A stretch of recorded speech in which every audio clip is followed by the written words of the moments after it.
دا یوه ذکري ښځه ده چې هر ټیم خپل خاوند سره په لګړو باندې سروي.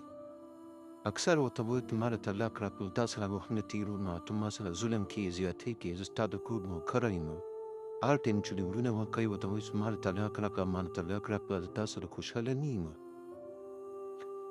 دې سړي ډېر موقع ورکړي کوشش ډېر وکړو چې دا څنګه شي خو اخر تم شو یوې ورځې یو کاغذ ورته په لاس ورکړو نو ورته یې وویل چې دا اون ستا د څه هوسټل هغه مې درته درکړو اوس چې څه غواړې هغه وکړه. ښځه په لږ کې خوشحاله شوه چې زه طلاق یې راکړو د نه خلاصه شوم کاغذ یې یوړو او د خپل پلار کور ته لاړله. دا چې کله ولیده نو هغه تپوس وکړو چې ولې دومره زه ژاړې خیر و اچانک راغی. دې پلار ته وویل چې ما د خپل خاوند سره اشتهات مې وکړه. پلار ډېر زیات غمجن شو چې دا څومره شو دا دې څوک و دا ساعتي ضرور ده خپل کور په خپله ورانګو. یوه ورځ دا ناستې به لوښي یې وینځل چې خپلو هغې یې راوړو او ډېر یې دیکه ورکړه د دې بې قدري یې وکړه ځکه چې کار یې کله په خپل ځای باندې پروت هغه دروند ښکاري او دې ډېو په مخ باندې بهون ویشتې چې د مخ نه اخوا شه. بله ورځ د دې ورور راغی د په کټ او د سر درد بیماره وه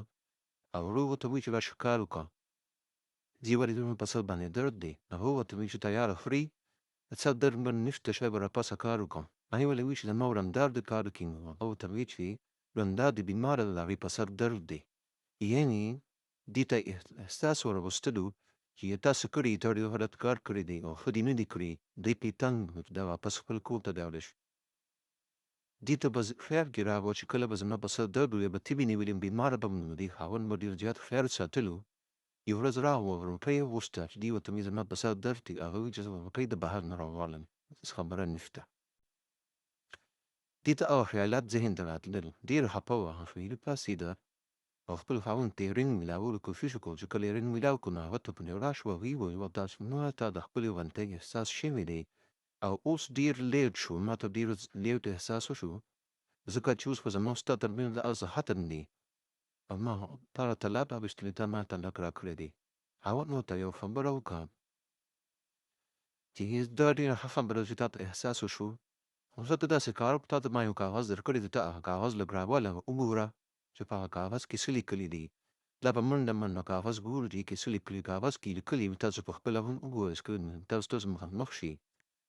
چې یاره تا سره زه ډېر رندونه کوم او زه تا ته طلاق نه شم درکولی او کله چې تا ته د خپلې ورانتۍ احساس وشي نو ته خپل کور ته واپس راتلی شي. نو دا خندا او په ژړا د خندا اوښکې وي خفګان باندې هغه کاغذ وکتو په منډه خپل کور ته راغلم خو خاوند ورته بیا هم څو نو ځان ته راجفته کړه او ورته یې وویل چې ته د خپلې ورانتۍ احساس وشو نو دا ډېره